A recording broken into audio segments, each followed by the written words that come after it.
Hello जेमिनाइज, आज मैं आप लोगों के लिए रिमेनिंग डेज ऑफ जुलाई 2020 की एक टैरो रीडिंग करूंगी और ये प्रे करूंगी कि ये रीडिंग आपके साथ रेजोनेट करे। और अगर आपके जीवन में किसी भी तरह की कोई भी परेशानियां इस वक्त चल रही हैं तो मैं उन परेशानियों के साथ आपको एक अच्छी गाइडेंस दे सकूं और एक अच्छा मोटिवेशन मैं आपको इस रीडिंग के थ्रू दे सकूं, ऐसी मेरी कामना है ईश्वर से। आप लोग भी थोड़ा सा मेडिटेट कीजिए। अगर आपके जीवन में कोई भी परेशानी या कोई भी आपका सवाल हो तो ये सोचिए कि शायद इस रीडिंग में आपको आपके प्रश्न का उत्तर मिल जाए, ऐसी आप ईश्वर से प्रार्थना कीजिए।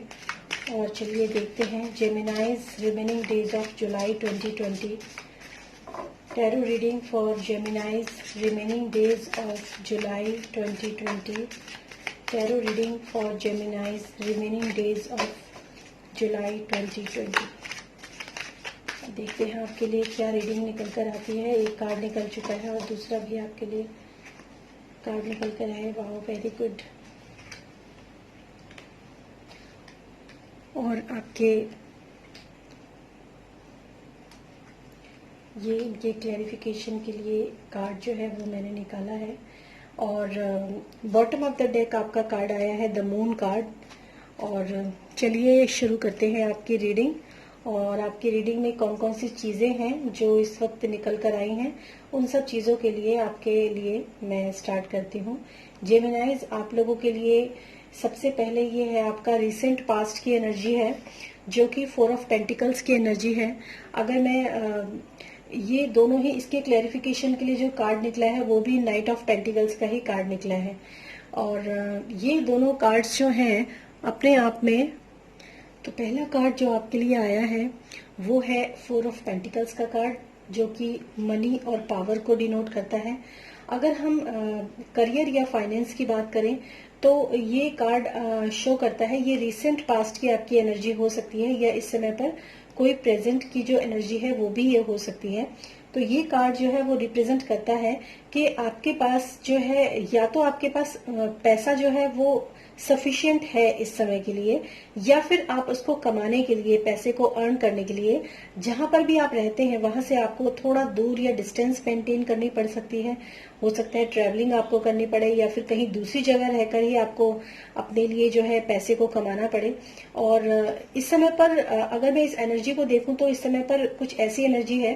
कि आपके दिलो दिमाग के ऊपर सिर्फ जो मनी है वो ही मुझे यहाँ पर हावी दिखाई दे रहा है, क्योंकि कुछ तो हम ये भी कह सकते हैं कि इस समय की क्राइसिस है, जो भी कुछ इस समय की प्रॉब्लम्स चल रही हैं। लेकिन उसके अलावा भी अगर मैं यहाँ देखूं तो आपको पूरी तरीके से आपके दिमाग में ये है कि मुझे पैसा किस तरीके से कमाना है, किस तरीके से मैं मनी को अपने पास सेव करके रख सकता हूँ और किस तरीके से मैं मनी को अट्रैक्ट कर सकता हूँ। और अगर आप किसी भी चीज के अंदर अपने मनी को इन्वेस्ट भी करना चाहते हैं तो भी आप जो है इस समय बहुत सोच समझ वाली जो स्थिति है आपकी वो मुझे यहाँ नजर आ रही है कि जब भी आप किसी भी जगह पर मनी इन्वेस्ट करेंगे या कोई बिजनेस स्टार्ट करेंगे या कुछ भी आप करेंगे तो वो एक बहुत ही सोचा समझा फैसला आपका होगा, ऐसा मुझे यहाँ पर नजर आ रहा है। और अगर मैं लव रिलेशनशिप की बात करूं तो लव रिलेशनशिप में भी इस समय पर आपके लिए जो है स्टेबिलिटी का तो कार्ड ये होता ही है अगर मैं लव और रिलेशनशिप की बात करती हूँ। लेकिन ये कार्ड साथ साथ ये भी बताता है ये एक ऐसा पर्सन हो सकता है या हो सकती है जो कि कंट्रोल करने वाला हो। मतलब एक लव रिलेशनशिप होता है उसमें अगर आप ये किसी अपने सामने वाले पर्सन के लिए इस कार्ड को देख रहे हैं तो ये कार्ड अपने आप में ये कहता है कि जो सामने वाला पर्सन है या हो सकता है या आपकी एनर्जी भी हो सकती है, वो आपको कंट्रोल, एक पर्सन जो है वो दूसरे पर्सन के ऊपर कंट्रोल करता है, कंट्रोल करेगा इन फ्यूचर। अगर आप किसी मैरिज के लिए, लव रिलेशनशिप के लिए देख रहे हैं तो ये चीज मुझे यहाँ पर डिनोट करती है। मतलब कंट्रोलिंग पावर जो है वो मैं यहाँ पर देख सकती हूँ। अगर ये कंट्रोलिंग पावर आपके अंदर है तो इसका मतलब जो आपका पार्टनर है वो आपके जो है अंदर सप्रेस होकर ही रहेगा, मतलब वो आपसे बाहर नहीं जाएगा। और अगर ये एनर्जी आपकी नहीं है तो डेफिनेटली आप ये समझ सकते हैं कि जो सामने वाले की एनर्जी होगी वो ही एनर्जी होगी कि जब आपको पूरी तरीके से वो कंट्रोल में रखने वाली एनर्जी मुझे यहाँ नजर आ रही है। और ये इस कार्ड के लिए ये आपकी आपकी रिसेंट पास्ट की एनर्जी भी हो सकती है, कुछ लोगों के लिए ये प्रेजेंट की एनर्जी भी हो सकती है। और अगर मैं इसके क्लैरिफिकेशन के लिए देखूं तो इसके क्लैरिफिकेशन के लिए आया है नाइट ऑफ पेंटिकल्स का कार्ड। ये दोनों ही कार्ड पेंटिकल्स के हैं, इसीलिए मुझे यहाँ पर ज्यादा एनर्जी जो है वो मनी, पावर और स्टेबिलिटी की एनर्जी जो है वो मुझे यहाँ पर दिखाई दे रही है। और जहां तक मैं इसके नाइट ऑफ पेंटिकल्स की जब मैं बात करूंगी तो ये भी अपने आप में मतलब अगर आप यहाँ पर कोई स्टेबिलिटी तो मुझे यहाँ पर भी दिखाई दे रही है, उसके क्लेरिफिकेशन के लिए स्टेबिलिटी का ही कार्ड है ये। मतलब जो भी आप, अगर आप किसी भी करियर में या फाइनेंस पैसा लगाना चाहते हैं, किसी बिजनेस में पैसा लगाना चाहते हैं, तो आपको ये सलाह भी है कि आप उस बिजनेस में पैसा लगाने से पहले आप थोड़ा सा सोच विचार करें और शांति से उस चीज को देखें। हालांकि ये पॉजिटिव कार्ड है और आपको मतलब इसमें सक्सेस भी मिलेगा, आपको स्टेबिलिटी भी मिलेगी, आपको अच्छा फाइनेंस भी मिलेगा, सिक्योरिटी भी मिलेगी। और अगर हम लव रिलेशनशिप की बात भी करते हैं तो उसमें भी आपको जो है सक्सेस तो आपको मिलेगी ही अगर आप कोई नए रिलेशनशिप में जाना चाहते हैं, और वो स्टेबल भी होगा। ऐसा नहीं है कि वो रश इन रश आउट वाली एनर्जी जो होती है, यानी कि अभी आए और अभी गए और कभी बात कर रहे हैं कभी नहीं कर रहे हैं। फुल्ली डिवोशन वाली जो एनर्जी मैं यहाँ पर देख पा रही हूँ। पार्टनर पूरी तरीके से कमिटेड भी होगा आपके लिए और आपके साथ रहने वाला भी होगा। लेकिन फिर भी ये कार्ड ये कहता है कि अगर आप कहीं पर भी पैसे को इन्वेस्ट करना चाह रहे हैं, मनी को इन्वेस्ट करना चाह रहे हैं, तो थोड़ा सा आप पहले सोच विचार कर लें। उसके बाद मतलब उसमें आप प्लस माइनस क्या है उसके वो आप जरूर देखें, उसके बाद ही आप वहां पर पैसे को इन्वेस्ट करें। और जब आप वहां पर पैसे को इन्वेस्ट कर देंगे तो काफी सारी पॉजिटिविटी, काफी सारी पॉसिबिलिटीज आपके रास्ते में जो है वो आएंगी जरूर, और सक्सेस भी आपको जरूर मिलेगा। ऐसे ये आपकी रिसेंट पास्ट की एनर्जी है, या फिर कुछ लोगों के लिए प्रेजेंट की एनर्जी भी ये हो सकती है। इसके बाद हम बात करेंगे जो आपकी इस समय की प्रेजेंट की एनर्जी है। तो अगर मैं लव रिलेशनशिप की बात करती हूँ या फिर मनी, करियर या फाइनेंस की बात करती हूँ, तो जब भी आपने किसी भी चीज के अंदर पैसा लगाया है, या फिर आपने कोई बिजनेस स्टार्ट किया है, या फिर आप अपनी जॉब में ही हैं और जॉब में आपने कुछ नए आइडियाज सोचे हैं, प्रमोशन के बारे में भी सोचा है, हो सकता है इस तरह की कोई चीज भी अगर आपने सोची हो, तो पॉजिटिविटी का कार्ड यहाँ पर भी है। और यहाँ पर है द सन का कार्ड, जो कि अपने आप में एक न्यू बिगनिंग को बताता है, एक लाइटमेंट को बताता है, एनलाइटमेंट को बताता है, और बहुत ही पॉजिटिव कार्ड है। यानी कि जो भी काम आप स्टार्ट करेंगे या फिर जो भी आप अपने रिलेशनशिप में आप जो भी कुछ स्टार्ट करेंगे, उन सारी चीजों के चलते जो है आपको सफलता मिलेगी, आपको एक नई जो है ऊर्जा मिल सकती है यहाँ पर। मतलब बहुत, क्योंकि सन जो होता है, सन के बिना हमारा जीवन जो है वो बिल्कुल ही अधूरा है, और जब सन हमारी जिंदगी के अंदर आ जाता है तो सारी जो पॉसिबिलिटीज हैं और जितनी भी पॉजिटिविटी है वो हमारे लाइफ के अंदर मैनिफेस्ट होने लगती है। और ये एक मतलब ये भी हो सकता है कि क्योंकि ये रिसेंट पास्ट की आपकी एनर्जी जो बता रही है, हो सकता है आपके कुछ पास्ट में आपके साथ कुछ मिस हैपनिंग हुई हो, या फिर आपके साथ कुछ लॉसेज हुए हों। इस तरह की कोई भी चीज जो है अगर आपके साथ पास्ट में हुई है और आपने उस चीज के ऊपर कॉन्सेंट्रेट करके काम शुरू किया है, चाहे वो रिलेशनशिप हो, चाहे वो आपका वर्क प्लेस हो, तो वहां पर आपको डेफिनेटली सफलता जरूर मिलेगी, जो भी आपके दिमाग में प्लानिंग्स हैं उसके अकॉर्डिंग। और क्योंकि ये एक जनरल रीडिंग है तो इसलिए हम इसको जनरल रीडिंग की तरह ही लेंगे। और मेरी प्रे हमेशा यही होती है कि जब भी मैं कोई रीडिंग करूं तो वो आप सब लोगों को रेजोनेट जरूर करें। और ये अपने आप में काफी पॉजिटिव कार्ड है। और इसके क्लैरिफिकेशन के लिए जो कार्ड निकला है वो है किंग ऑफ कप्स का कार्ड। यानी कि ये भी एक जो भी आपको ये ऑफर मिलेगा, मतलब ये एक ऑफर का कार्ड है, एक पॉजिटिव बहुत ही अच्छा कार्ड है किंग ऑफ कप्स का। ये स्टेबिलिटी का कार्ड है, ये वेल्थ का कार्ड है, ये सक्सेस का कार्ड है, और ये एक बहुत ही पॉजिटिव कार्ड है। मतलब आप जिस भी चीज में आप हाथ डालना चाह रहे हैं वो चीज जो है आपके लिए सक्सेसफुल जरूर होगी। और ये कार्ड मुझे यहाँ पर कहता है। और ये जो भी आपको, अगर आपको कोई इस टाइम पर कोई ऑफर भी मिल रहा है तो वो ऑफर भी काफी लविंग है, काफी अच्छा ऑफर आपको मिल रहा है, और उसमें आपको सक्सेस भी जरूर मिलेगी अगर आप उसमें आगे काम करेंगे तो। और इसके बाद जो है वो है हमारे पास एट ऑफ वेंट्स का कार्ड, जो कि हमें ये कहता है कि ये जो आपके पास ऑफर आएगा ये बहुत ही सडनली आपके पास ऑफर आ सकता है, क्विक ऑफर आपके पास आएगा, और आपको जरूरत है तो उस ऑफर को पहचानने की और उसके ऊपर काम करने की। और लेकिन ये जो ऑफर आएगा आपके पास, जो भी कुछ सडनली एकदम आपके दिमाग में हो सकता है, आपके दिमाग में बहुत अच्छे थॉट्स आ जाएं एकदम से, ये भी हो सकता है आपको डिवाइन की तरफ से बहुत ही अच्छा एक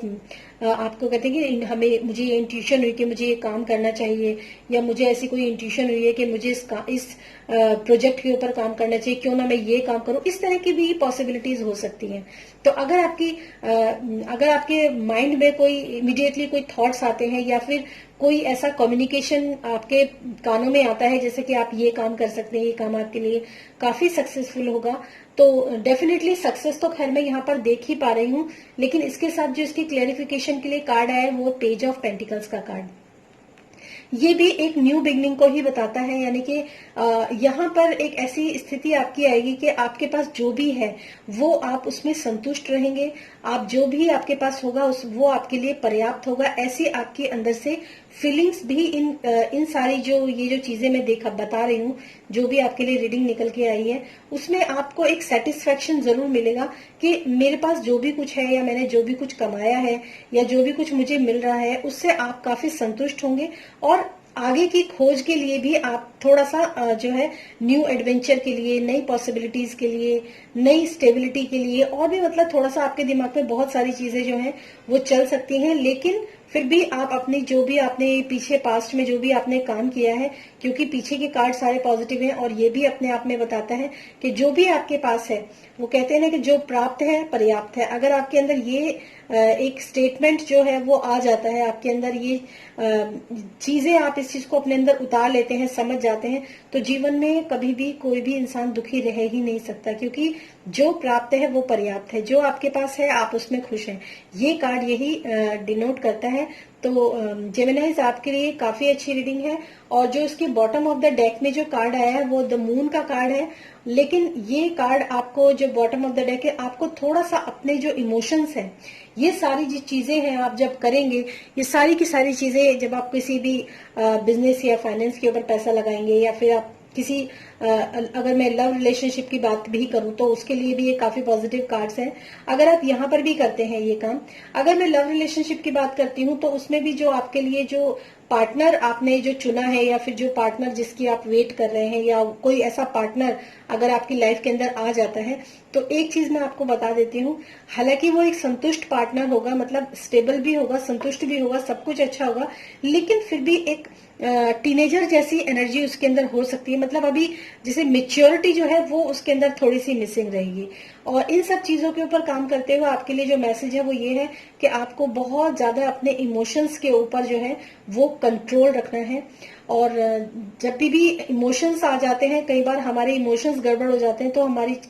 जीवन के अंदर जो बनते हुए काम है वो भी कई बार जो है वो खराब हो जाते हैं। तो इमोशंस के लिए आपको कंट्रोल रखना बहुत जरूरी है। अगर आप अपने इमोशंस के ऊपर कंट्रोल नहीं रख सकते हैं या नहीं रख पाएंगे, तो कंडीशन कुछ ऐसी भी हो सकती है कि जो भी कुछ आपने अचीव किया है, जो भी कुछ आपने पाया है, उसमें आपको थोड़ी सी प्रॉब्लम जो है वो ये आ सकती है कि आप उसके अंदर अपने आप को बहुत ज्यादा स्टक या बहुत ज्यादा फंसा हुआ भी महसूस कर सकते हैं। तो इन चीजों का आप ध्यान रखिए। अगर आपके अंदर बहुत ज्यादा इमोशंस डेवलप हो जाते हैं, नेगेटिव इमोशंस की बात ही मैं यहाँ पर कर रही हूँ ऑब्वियसली, अगर काफी सारे नेगेटिव इमोशंस या सैड इमोशंस अगर आपके किसी भी तरह के आपको घेरते हैं, तो आप इन्हीं सारी चीजों के अंदर फंस कर रह जाएंगे, और फिर आगे आप मूव ऑन नहीं कर पाएंगे, और लाइफ जो है वो काफी डिसबैलेंस में आपकी आ जाएगी। और अगर आप इन सब चीजों के ऊपर काम करते हैं, अपने इमोशंस के ऊपर कंट्रोल करते हैं,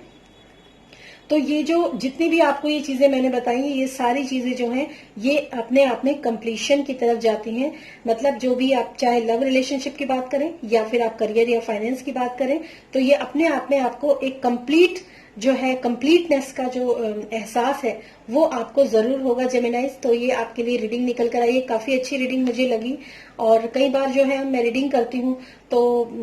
मैं चाहती हूँ कि आप लोगों को मैं हमेशा एक अच्छा सजेशन, एक अच्छा मोटिवेशन और एक अच्छी गाइडेंस जरूर दूं। खाली टैरो कार्ड में मेरी कभी ऐसी कोशिश नहीं होती कि मैं कुछ नेगेटिव आप लोगों को बता दूं, चाहे कितने भी नेगेटिव कार्ड्स आते हैं। लेकिन मेरा अपना मानना ये है कि कितने भी नेगेटिव कार्ड हो, हर नेगेटिव कार्ड के अंदर भी बहुत सारी पॉजिटिविटी होती है। जरूरत होती है तो मैं उन नजरों की जो हम उनको पहचान सके और आप तक ये मैसेज कन्वे कर सकें। उम्मीद है आपको ये वीडियो जो है पसंद आया होगा। अगर पसंद आया है तो प्लीज इस वीडियो को लाइक कीजिए, और अगर आपसे रेजोनेट हुआ है तो प्लीज मुझे कमेंट बॉक्स में लिखकर जरूर बताइए। वैसे आप लोग बताते हैं मुझे कि ये जो रीडिंग है मुझसे 100% रेजोनेट हुई है, और तब मुझे बहुत खुशी होती है, क्योंकि मैं ये चाहती हूँ कि डिवाइन जो है वो भी आपसे कनेक्ट रहे और साथ में मुझसे भी कनेक्ट रहे, ताकि मैं एक सही रीडिंग आप लोगों के लिए लेकर आ सकूं, निकाल सकूं। तो फिर मिलूंगी मैं नेक्स्ट रीडिंग में, यानी कि अब मैं अगस्त की रीडिंग बनाऊंगी, और रिमेनिंग डेज जो है जुलाई के, उसके लिए मैंने 2 एरीज के लिए और वर्गो के लिए मैंने रीडिंग बना दी है। उसका लिंक आपको डिस्क्रिप्शन बॉक्स में मिल जाएगा, आप देख सकते हैं। तब तक के लिए धन्यवाद।